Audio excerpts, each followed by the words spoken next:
Խորը վստահությունը չի ծնվում երկարատև ու հոգնեցուցիչ զրույցների ընթացքում։ Այն իրականում ենթագիտակցական որոշում է, որն ընդունվում է անծանոթի հետ հանդիպման հենց առաջին իսկ վայրկյանին։ Երբ երկու ուժեղ և էներգիայով լի անհատներ հանդիպում են, նրանց ձեռքսեղմումը հաճախ վերածվում է անձայն ուժային պայքարի, սակայն դուք կարող եք այն վերածել վստահության ամուր դաշինքի, կիրառելով ուղղահայաց հավասարության ոսկե կանոնը։ Էվոլյուցիոն տեսանկյունից վերևից իջնող ափը մեր նախնիների մոտ ազդանշել է մահացու վտանգ և ագրեսիվ գերիշխանություն, իսկ ներքևից պարզված ափը խոցելիություն և անվերապահ հնազանդություն։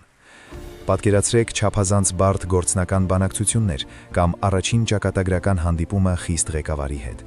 Եթե դուք ոչ միայն պահպանեք ձեր ափը խիստ ուղղահայաց դիրքում, այլև ճշգրտորեն համապատասխանեցնեք սեղման ուժգնությունը զրուցակցի ուժին, օրինակ 7 միավոր ուժին պատասխանելով ճիշտ 7-ով, դուք չեզոքացնում եք վտանգը։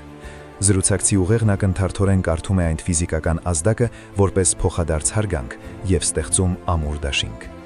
Իրական ուժը երբեք չի աղաղակում իր գոյության մասին։